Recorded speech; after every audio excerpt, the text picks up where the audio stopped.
This is a guide for the best places to stay for the Great Migration in May.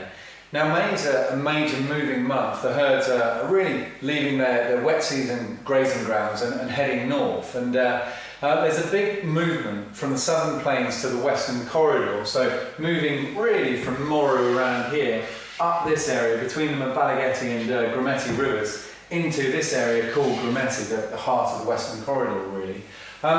There's a good argument to stay in both parts of that region, so Moru and Grumeti, and combine the two areas. But if I was cherry picking any area in May, without a doubt, it would be Moru.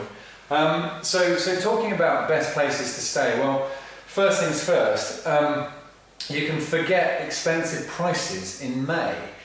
Because of the rains, and you will get wet in May, but what you get in return as such is incredible value in the camps, as they are fairly desperate for business, and camps will halve their prices. So this is an incredibly good time of year to go for value alone.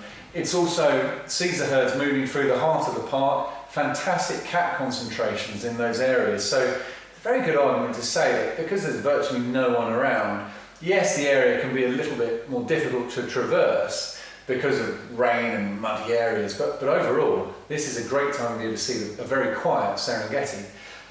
If I was cherry picking anywhere, then throughout the whole month, I've always believed that Moru really comes into its own. But the herds do push up here. The Grumeti area of the western corridor is equally brilliant, really. So with the fact that prices are incredibly low, it actually becomes simply a question of, in my view, look, spend a little bit more money and stay in the best properties because you'll never get better value for money. Now, in Moru, there's a bunch of camps that are open, the likes of Dunia, Lamala Zawanjan, Pioneer Camp. They're really, there's quite a few. So split them up into slight price brackets, and around, what, $450 per person per night. I've always believed that Dunia Camp in Moru is superb. That's Sicilia Safaris. Lamala Rawanjan, direct competitor, that's also a superb option. Slightly, or stepping up slightly, Nasikia now in Moru, actually, that's a final camp to recommend in Moru. Again, great value for money. So those three really compete. But in luxury levels, Pioneer Camp is a step above the rest. So Pioneer is also located in Moru and is roughly, what, $600 or so per person per night. So a bit of a difference in price there.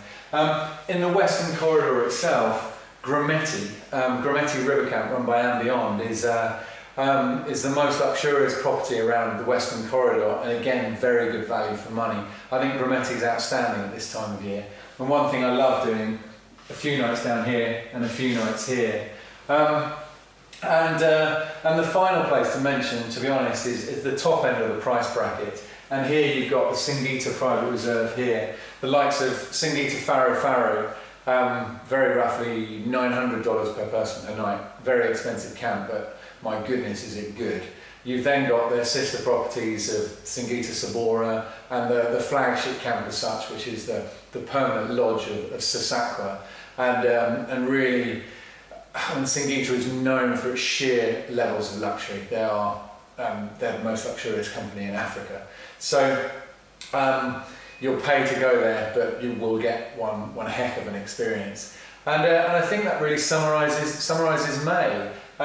Just to recap, if I was cherry picking one place around this area for value, Dunia Camp superb, and Lamala Rawanjan, Nasikia's Nana Moru is excellent. If I was really cherry picking one of them, Lamala Rawanjan has the best location.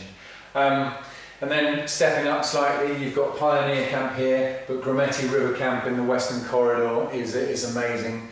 Top end of it all. I've always loved Faro.